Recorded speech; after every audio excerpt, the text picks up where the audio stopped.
Do you love all things football? Hey, NFL fans, you're in the right place. Welcome to the Weekly Gridiron Podcast. It's got everything you need: debates, current NFL events and news, and taking your questions with your host, Lance. Hey everybody, what's going on? It's Lance. Sorry, it's been a very long time since I've done a podcast. We've had a ton of things going on, so first off, I was sick, and then after my sickness was clearing up, I lost my voice for what it seemed like about a month or so. And by the time I got healthy enough to do one, I just ended up going on a work-related trip to the Philippines, which was about a week and a half. And then I came back, and then we've just been nonstop moving. I moved sections at work, so I've been trying to learn a new job and all that. But that's enough about me. That's just a little backstory on why it's been so long. So a lot of things have happened since, obviously, the last time I podcasted. The draft's gone through. And today we're pretty much just going to be talking specifically Chiefs-wise. We're not going to go into too much detail with every particular person that the Chiefs drafted. But the first pick being Patrick Mahomes from Texas Tech was probably the best one in my opinion, because I was calling for him before it even happened. The very first podcast that I did, I was talking about Patrick Mahomes. That's who I wanted to get. And, I know now it seems like we have a quarterback competition. I really don't think we do. If things go south and the season does start looking sour, it wouldn't be a problem to plug him in so he can get that playing time. But I think his best bet right now, just for development purposes and so they can tweak a few of his fundamentals and whatnot. Everybody complains about his footwork, but Andy Reid said his footwork's really not the issue. It's more just mechanics, like throwing mechanics. But you can go both ways. So Aaron Rodgers has really bad footwork, but the guy's got amazing throwing mechanics. Phillip Rivers has pretty solid footwork, but he's got questionable throwing mechanics. So, I mean, you can be successful either way, but I'm not sure there's been a quarterback that's had both that has been successful, So hopefully Andy Reid, I know from the OTA reports that I've heard that just the progress and they're not padded or anything like that, which even with pads on, it doesn't really matter for quarterbacks. They don't get hit. So take that for what it is. But they said from just progressing from the first OTA practice to the 10th one, or the very last one, that you can see a huge difference already in his throwing mechanics and his ability to read. And that was something he did in college. So everybody says you can't develop an air raid style quarterback. Well, he's not your typical air raid style quarterback because he was forced to make reads. I don't know if anyone's familiar with how Texas Tech was set up, but it literally was Mahomes, and that was it. You had an offense with the NCAA's worst defense on the entire thing. Like, it was bad. You had to score 40, 50 points a game to even have a chance. So his win-loss record in college, I'm pretty sure, was losing. But that a lot of that can be attributed to the defense itself, because a lot of times they lost by a touchdown or two, but the other team would score 70-plus points. Like, that's unrealistic to win games in that circumstance. Like, they get you one stop against you and then you're already a touchdown down probably. So I think Mahomes is going to be great for the Chiefs. I'm really excited for him. It's going to be really bittersweet this year just because we're going to be watching Alex Smith, and while I'm not the biggest Alex Smith fan, I do think he's a good quarterback, at least solid for the most part. But it's going to be hard, when he has a bad game, be like, man, I wonder if Mahomes could have seen that, or maybe he would have made that play. But I think the coaches, obviously they know what they're doing, and when they drafted him, they knew he was a project. So we just, as fans, have to be patient, and we got to remember that throughout the season when we're having a hard time scratching our head Alex Smith on what he's doing. So it's not the worst. Can it get better? Yeah, sure, probably. But that's what we're hoping on with Mahomes for the future, right? So, but yeah, that's really all I just wanted to touch base on Patrick Mahomes. I'm really stoked about it. I'm anxious. It's the first time in forever since the Chiefs drafted a quarterback in the first round, and it wasn't even just like in the first round. They traded up 17 spots just to get this guy. So that was them saying, that's our guy, that's who we want, that's who's going to be leading this franchise, because this is definitely a Andy Reid, John Dorsey move where if it doesn't work out, they both lose their job. So that's 100% where that's at. So they obviously, all their eggs are in one basket. They just got to develop the guy the correct way. Other big news with the Chiefs in particular was the timing and randomness of Jeremy Maclin being released. So I like Jeremy Maclin as a person. I don't know him personally, but he just seems like a great guy. When he signed his contract, it was, at that time, didn't seem to be that bad of a contract just because of the season he had just put up. But keep in mind, Jeremy Maclin has never been a true number one receiver until he was in Chip Kelly's offense, not even Andy Reid's offense, is where he put that 1,500 yard season up, which got him the monster payday that the Chiefs ended up giving him. The guy's timing for that season would just happen to be perfect and fall into his lap. Kansas City got fit with the bill, and they realized 2 years in that he's not that guy that was 1,500 yards, especially with his offense. You have a number one receiver per se, but everyone gets to touch the ball, and it's designed to make plays all around the field. It's not designed for a true number one receiver just to excel all the time. You had your Deshaun Jackson, who he did, but that's like the mold of Tyreke Hill. Speed kills in this league regardless. So, but Maclin himself, I always felt he was a good number two, but like borderline maybe number one. But he never deserved the payday that he had. I mean, he deserved it at that time, obviously, but in reality, the money that he was worth wasn't what he was given.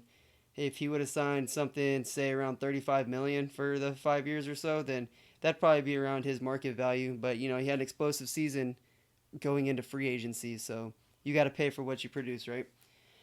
A lot of people look at it and say, well, we lost a draft pick for tampering. Look, that was on the Chiefs themselves. That had nothing to do with Maclin. That wasn't something we gave up to acquire Maclin. That was something that we illegally did, or the Chiefs did, to acquire a talent. So do I blame them and I'm mad about it? No, I'm not. I mean, Maclin did good for the time he was here, but he's always been injured. I don't think he's maybe one, maybe 2 seasons. He's actually finished an entire 16-game season. So he's not reliable in terms of injuries. Last season was definitely a down year for him. I know it'll say on the stat sheet that he only missed 4 games, but mentally the guy wasn't there, and he was dealing with a groin injury from the start of the season throughout, and you could tell at times it was really bothering him. So he just never was 100% last year, and that's just something, they went 12-4 with a mediocre receiver in Maclin. So, no doubt they feel they can get better production elsewhere, or at least the same margin of production. 44 catches, 530-something yards. That's not hard to get, But at 10, or I think his salary this season was $12.5 million. No way for 500 yards receiver. That's insane. And then, Eric Decker was released shortly after, and everyone said, oh, they got rid of Maclin, then go pick up Decker. I don't know why people are saying that. Like, they wouldn't have released Maclin if they didn't have confidence in Demarcus Robinson, if they didn't know Tyreke Hill was going to be a beast, which if anyone questions Tyreke Hill's ability to be a true go-to wide receiver, all you got to do is go to arrowheadpride.com, and they have a write-up on him as to whether he ran any true receiver routes or if he was just a gadget player, and you're going to be really surprised at what you find out. And I'd also like to mention that Tyreke Hill led all receivers in Kansas City in terms of yards and targets by Alex Smith, despite playing so much more or less percentage of the offense than any other receiver, at least in terms of Maclin. The guy he's going to be replacing basically. Conley's going to still be at the starter. He might get some competition from Robinson, but I see Demarcus Robinson being more of a slot guy, and then Jehu Chesson, the rookie receiver out of the 4th round, he's a polished guy. I think he's going to get more playing time than a lot of people anticipate, and I think they're really comfortable with it. That's why Maclin was released. But back to the playing time, Tyreke Hill only played on 40% of all offensive snaps. That's including the snaps that he took at running back and receiver. Only 40%. And he still led our receivers in targets, and he led our receivers in yards, and he obviously led our team in touchdowns. So, what is really the next step for Tyreke Hill? Well, he's going to have to play more than 40%. I think they realized that. I don't think they anticipated as good, or him being as good as he was, as quick as he was last season, which is why early in the season you barely saw him play much. But, he obviously progressed and became pretty awesome and an exciting player. And you can watch highlights of the guy if you do an all-film 22 review on him. There's times where the guy is open and they just simply didn't see him, or they couldn't get the ball. And I'm hoping that gets addressed this year, because that guy left. He himself did not leave yards and touchdowns on there, but that offense left him to hang out and dry. He easily could have had probably over 1,000 yards just as a rookie with way more touchdowns. So a lot of people are like, well, he's going to be a go-to guy. He's not going to be able to do special teams. Well, Andy Reid just addressed that yesterday or the day before. I can't remember exactly when, but he's got experience, obviously, in this league. He's been around for a minute, and he knows how to handle it. Also came out and said that he won't be doing kick returns, but he'll still be in on punt returns. And I expect him to do every punt return. Nah, not a chance, especially if he's going to be the true number one wide receiver option. But to hit on that as well, I would like to point out that Travis Kelce, we all know, is the true absolute number one option on this offense. Regardless who that receiver is, Kelce's going to get that first target regardless, and he's more than likely going to get all the looks initially. So you could really call him like the number one receiver per se, He's going to get everything thrown his direction because he's that kind of tight end. He's just a prolific guy. Probably, he's easily top 2, top 3 tight end in the NFL, easy. And I don't obviously expect him to go down. He's a really young guy, and he's only getting better. That was the crazy part. This is his third year, and the development he made from his second to his third season was huge. So I only expect him to get better. Tyreke Hill getting a bigger role is going to open it up for him as well, and vice versa. So I'm really excited to see the duo. Here in a little bit, I'm going to talk about the rookies and a few of the other guys coming in that are going to be able to help with the passing game as well. But yeah, the offense this year, I'm really interested to see how it's going to be. I expect Smith will probably have more touchdowns, obviously, than he did this past season. But everybody bashes Smith for only having 15 touchdowns. But you guys don't even realize that the Chiefs were ranked 25th in passing attempts last season. So that's pretty on par for what you should expect. If you were in the top 10, 5 or 10 quarterback or pass attempts, then obviously his touchdowns would go up. And the Chiefs last season had a little issue with the dropsies as well. So there's definitely some touchdowns that were left out due to drops and drives killed due to drops. And then also, missing Tyreke or whoever that was open that they weren't seen. So I'm excited to see that. I know our offense is on the cusp of being a really good offense. I think everyone's just really concerned about after Maclin was dropped, but I'm really not. I don't feel like Maclin's a big loss. I think everyone's scared of the questionable behind him. Like, they don't know what's behind him outside of Tyreke Hill. A lot of people don't think Conley's ready for it, but he's been starting for the past 2 years. No, he hasn't been put up like crazy good numbers, but you can just tell the development between each season, and it's incredible how much he's developed, and his physical abilities is like second to none. 6'2", 6'3", with a 46-inch vertical, runs a 4.3 speed. Like, the guy's got wills. He's definitely primed to be a breakout candidate, go-to guy. And with Tyreke on the other side, like, either way, you're going to have tons of speed going, and that's exciting, especially since we like the yard after catch, The draft class was a lot of the guys I'm sure you guys weren't too familiar with. I certainly wasn't, but I did a lot of research on them. And we'll just touch up on a few of them, or we'll touch up on all the picks, kind of where I expect them to contribute this season, whatnot. Obviously, Mahomes, the first-round pick, he will probably sit this season, barring an injury or some insane, collapse of the team where our season just goes down to drain. And, what's the point of not starting a rookie at that point, right? I don't think it'll come to that. Hopefully not. That'll be a horrible season. But yeah, I don't expect him to do too much outside of an injury. He should be riding the bench, but you never know. It's a top 10 pick essentially for a quarterback, and I'm pretty sure in the history that it's never been done where a top 10 pick has sat on the bench the entire season. However, this is also a very unique situation where a top 10 pick went to a already Super Bowl talented type team. So we'll see how it plays out. I'm not too concerned about it. I know Andy Reid and Dorsey and them will make the best decisions for the team going forward. I have no doubts about that. And even if I did, what am I going to do about it? I'm just a random guy on a podcast, right? So second round, they got defensive lineman Tano Passanau. I'm pretty sure that's how they said his name was spoken. We'll find out eventually, but that's how they said it was spoken. He's from Villanova. This guy... he's basically an Allen... Well, okay, so his body type reminds me of like an Allen Bailey 2.0, so I don't know if anyone is too familiar, but when he came out, Alan Bailey is about the same size, a lot shorter though. Obviously, this guy's 6'7", 290 or so. But they're very lean but very big guys. They're almost 300 pounds, but they got like an 8-pack of abs or something like that. Some like genetic freak is literally what he is. And he came from a smaller, obviously, division where there's less competition. But I mean, he absolutely dominated the competition.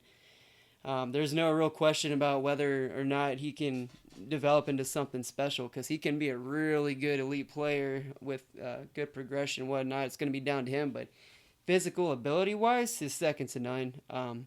He's just got to get technique down. Again, he came from smaller schools, so he didn't go against the elite competition, but I mean, he dominated the competition that he went against. So I'm really excited to see what he's gonna do. I don't know how quick he'll develop. I feel like it'll be kind of quick. He's still gonna get reps early in the season just due to lack of depth, really, and getting rotating, keeping the linemen fresh, and having Chris Jones on the other side, and then obviously Alan Bailey is coming back this season. He said just today that he's 100%. So I'm hoping he is, because we're definitely not as deep on the line as we were last season. Of course, it didn't seem that way as the season went on, because it felt like everybody was dropping. So hopefully we don't have a season quite like that.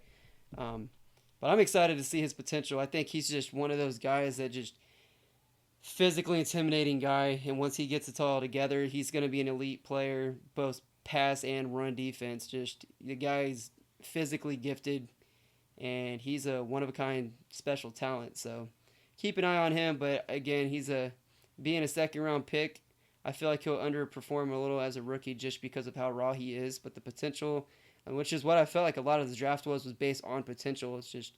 It's immense. So we'll see how it plays out, obviously.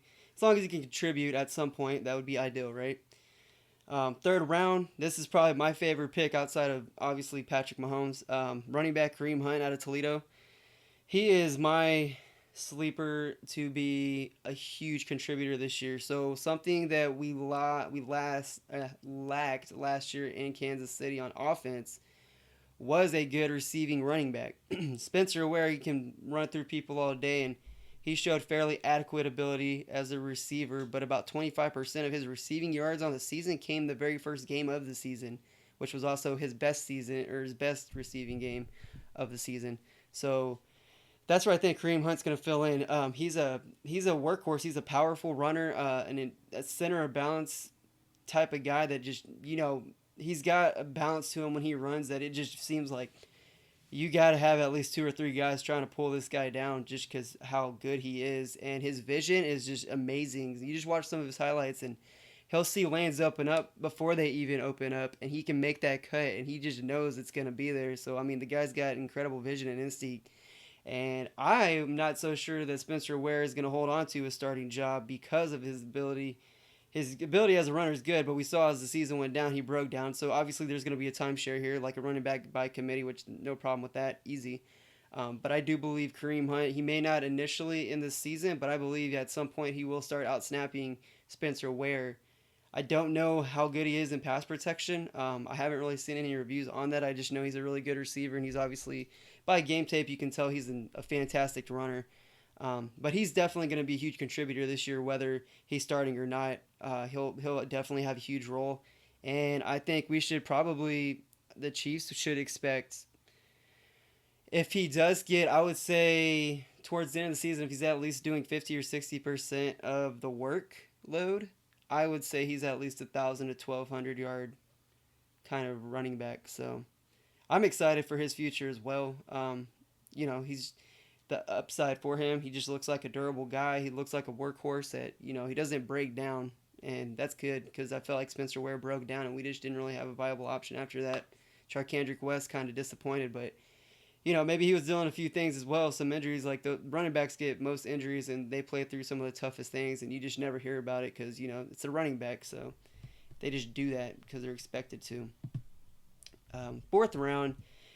This one, I don't know. I was kind of mixed about it when I first heard who it was or what it was, and it was a receiver, Jehu Chesson from Michigan. And, they hadn't really heard too much about it, and then I started actually watching some film and seeing some stuff on YouTube and whatnot. He's actually a pretty polished receiver. The reason he fell so far down was because he had suffered a leg injury, had to have surgery, and then the next season they had some personnel changes in Michigan, and he didn't seem quite like he was. Which, if anyone, I'm pretty sure it was an ACL.